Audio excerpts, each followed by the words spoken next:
Good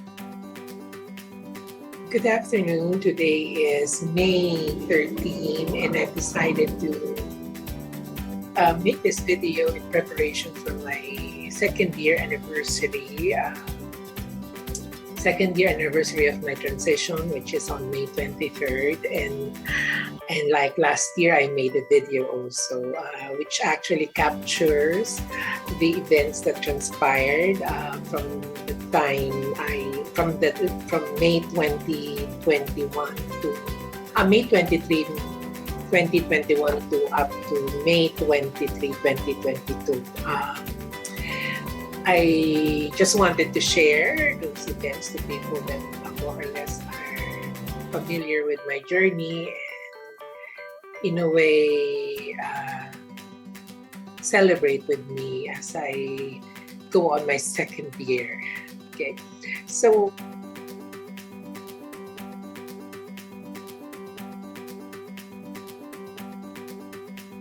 what happened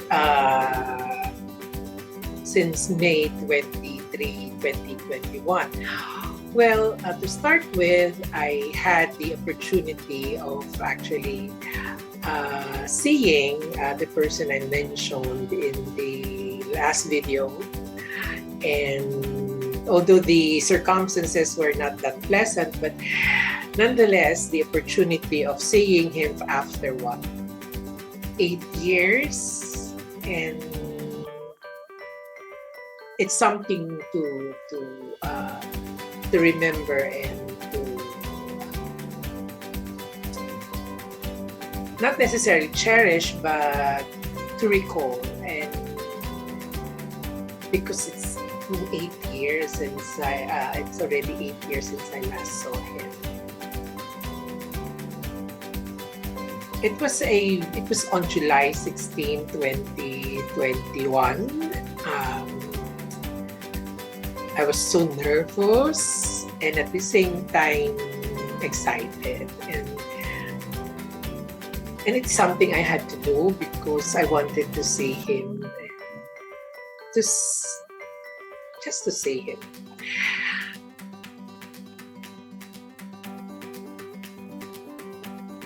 A significant event is after July was my birthday. I already made a short video about that. It was a beautiful moment because I met or saw, not necessarily meet, I saw certain persons that I wanted to see at that day, and as if it was meant to be. And I already discussed that in the video that I made after the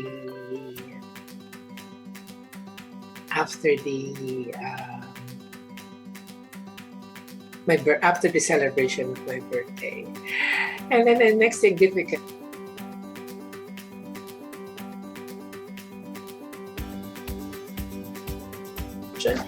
and also a part of me wanted to do it already. And it was a moment that was very, very, very profound and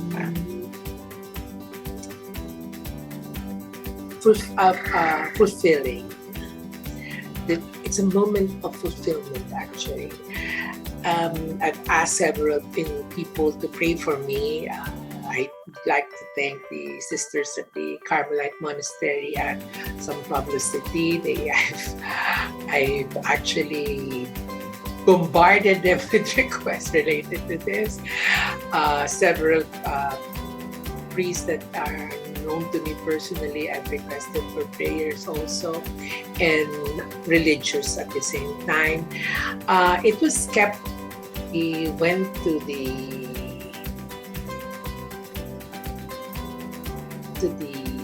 Thailand was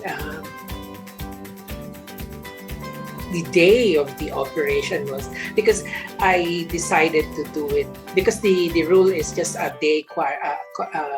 You are quarantined for a day, and then once the COVID test is released and it's negative, then you are allowed to go out anywhere, go to any place in Thailand. That was the policy already. And that's why I arrived, I think on the 11th, and no, I arrived on the 10th, and then on the 11th,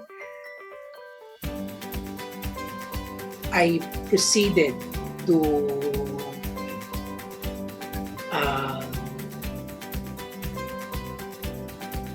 Hatai. It's hard to explain. So it's an island in Thailand, and it was already dark because I arrived in the evening. The plane, because I searched for the cheapest flight going there. So the cheapest flight is around in the evening, so 7. So I arrived around 6, and then I arrived around. It's an hour flight from Bangkok. And when I arrived, I had to meet up with the psychologist in order for me to be able to have the surgery. I have to have clearance from the psychiatrist. I think she's a psychiatrist and a psychologist at the same time, or a mental health professional to be safe. So the meeting with the mental health professional was, an hour. So I was brought directly to the hospital that evening. So I did not stay anymore in the hotel, because the doctor was very insistent. Why you stay in a hotel? That's very. He wanted me to stay on because the hospital was really very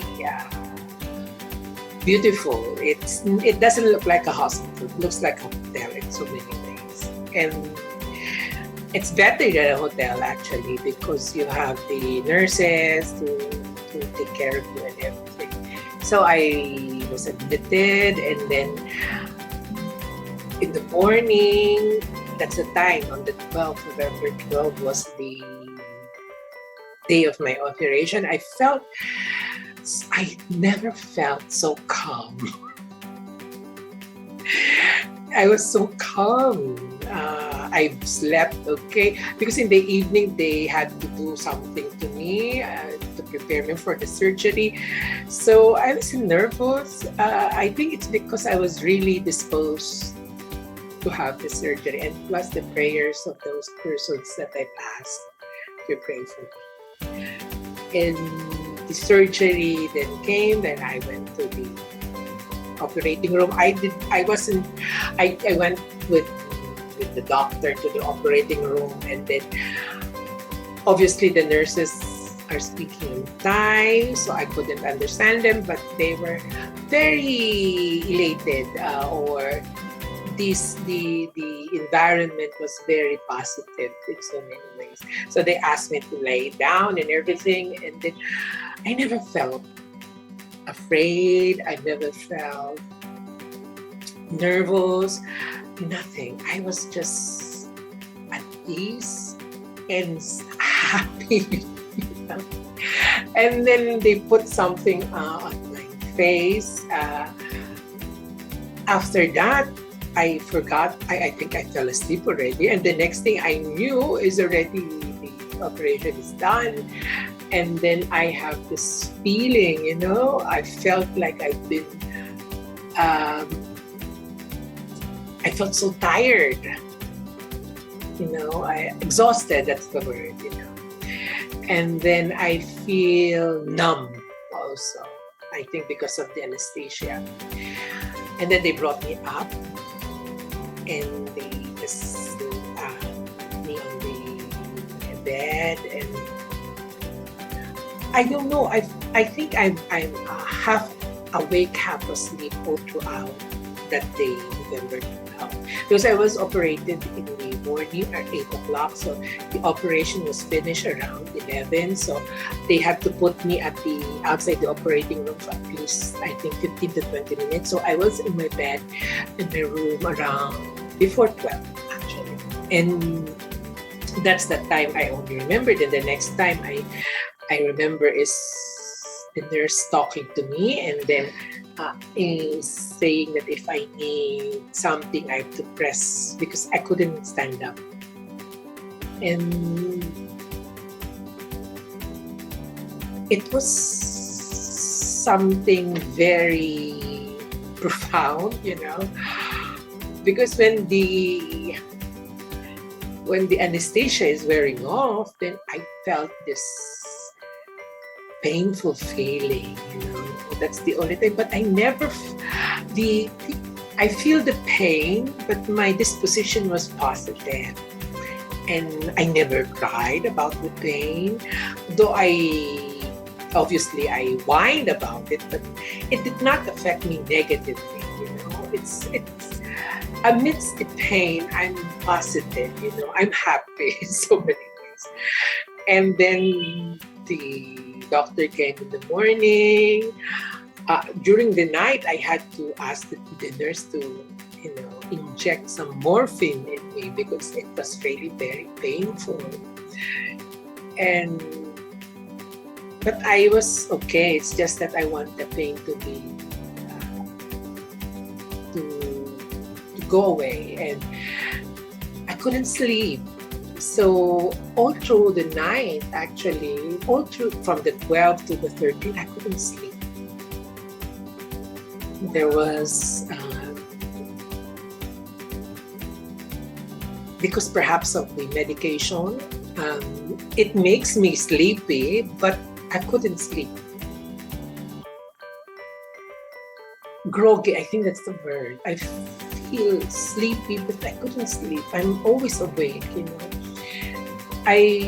because of the surgery, and then the next day they asked me to walk, and that's the time I really felt, it's the pain, because when you're lying down, obviously you couldn't move, you're not allowed to move, and then the next day they allow you to move on the bed, and then they allow you to walk from the bed, and that's the time that was really painful already. And then because of they had to put something inside, and then that's the first, and then obviously you need to defecate, you have to get rid of the waste in your body, so you have to defecate. And then that's the time I saw myself, that thing, no more there, it's not there anymore. And it made me, that's the time I almost cried, not because I was really very happy to see it's gone, because that thing has, been there for 47 years, and it's really something that I just, as I mentioned in my previous video, I just tolerate it. But it's something that is, I look at it that it shouldn't be there, the attitude or the thinking. But obviously it's there, you cannot do anything about it, so you have to live with it for 47 years. So when I first had to, defecate, and that's also the first time I had to see everything, I saw it, and I smiled, obviously, but with the feeling of the pain, and it's so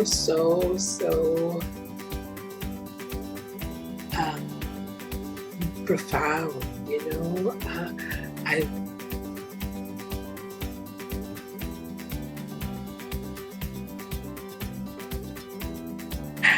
and I didn't actually mention this in my previous video. Way back in 2019, there was this incident, actually several incidents, that I'm seeing this book, And I'm already in the process of, my hormones, because 2014, I said I will give it 5 years. If that urge, because I was worried, the reason why I want to become a woman is because of, I mentioned to you the one that got away. He actually triggered everything. This aspect of my life has long been buried. So anyways, but from the moment I met him, as I mentioned in my video, there is this familiarity of some sort, and he kind of awakened something, in me, and it never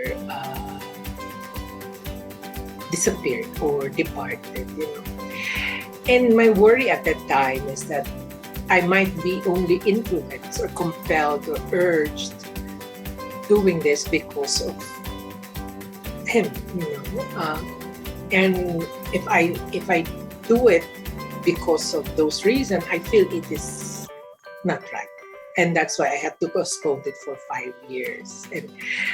And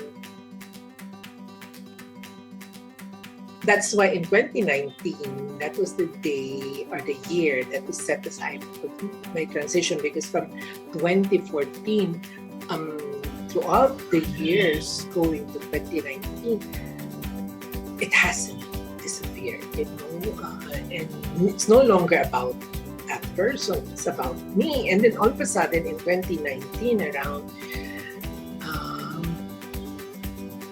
I think it's around April or May, I'm seeing this woman, and because if you saw me before my transition, you would not, I myself would not imagine how I would look like. And I was seeing that woman several times when I'm praying, during Mass,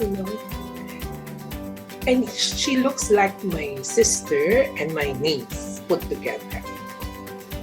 And when I was already starting my hormones, and then after my full transition, May 2023, then all of a sudden, I kind of see that woman, the image of that woman as I progress in my transition. I am that woman that I was seeing, and that's why it's so weird, and in those, although I could not discuss further about it, but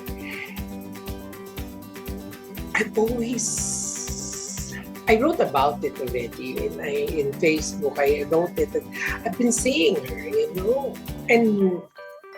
and then memories came back that I've already seen her also when I was young, and that image, and this is that image, the image of that woman. And so it's so remarkable, because in the visions, or I consider it a vision. I don't know how true, if it's really a vision. What I remember is I've seen this, this face. And the only difference is that her skin was really very beautiful, like very fair, it's smooth and everything. And not like mine, because of my acne during my youth, it's really messed up my facial skin. And that's the only difference. But the way she looks like, and it's this image is the image that is carried by that woman in the visual. And that's also one thing when I see myself, it's so weird, and it's crazy at sometimes, especially when I was starting my transition, because when I started my hormones, my appearance actually did not period. You know how I would look like as a woman. But after the transition, slowly I see, you know, this is the image, you know, and it's crazy, but it's actually what I saw. And that's actually one of the